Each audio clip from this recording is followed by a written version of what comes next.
उत्कल प्रादेशिक मारवाड़ी सम्मेलन बालेश्वर शाखा पक्षर सांसद प्रताप चंद्र षडंगी, राज्य सरकारी दल उपमुख्य सचेतक तथा रेमुणा विधायक गोविंद चंद्र दास, सदर विधायक मानस कुमार दत्त को संबर्धना प्रदान करा जायछि। एही परिप्रेक्षी में आयोजित स्वतंत्र कार्यक्रम में मारवाड़ी सम्मेलन बालेश्वर शाखा सभापति धर्मेंद्र प्रसाद मोर पौरोहित्य करथिले। कार्यक्रम प्रारंभ में मारवाड़ी सम्मेलन पक्षर सांसद और विधायक द्वय को राजस्थान पारंपरिक पगड़ी और उत्तरीय प्रदान करी संबर्धना प्रदान करा जायतिला।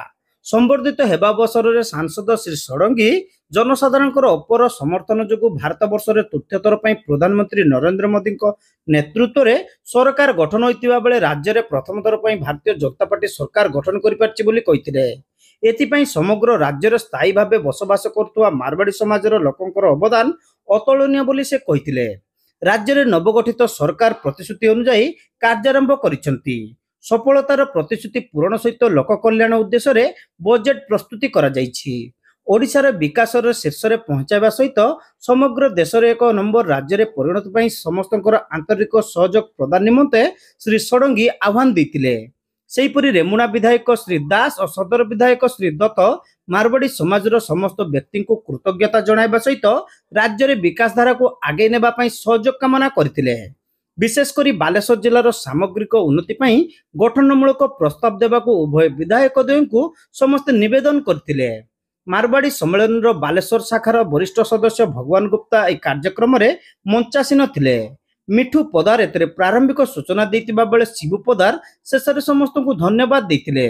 संपादक गौरव राठी समेत मारवाड़ी सम्मेलन बालेश्वर शाखार बहु सदस्य उपस्थित रही कार्यक्रम को परिचालना करथिले। एक मासर करी बोली नुह 5 वर्ष समय भितर या करिबु ए कथाटा पब्लिक को बुझिया को आपण लागे।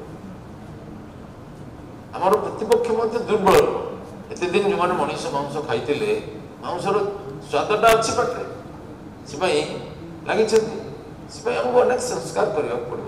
हमको गोटे भल नेतृत्व आम भर अनेक लोक अभिज्ञता कम थी पारे पुणी अभिज्ञ करने पड़ो, प्रशिक्षित करने पड़ो, इंस्पायर करने पड़ो एवं नुआ सरकार काम केमती प्रभावी हो से आम सब लगे। आप समस्त सहयोग दरकार पुणी काली चटापट कार्यक्रम सारिक पलैया पड़ो से अनेक एमपी आसुना प्रोग्राम सारी आज भी मोर प्रोग्राम बातिल कर काली मुझे जानी गोटे से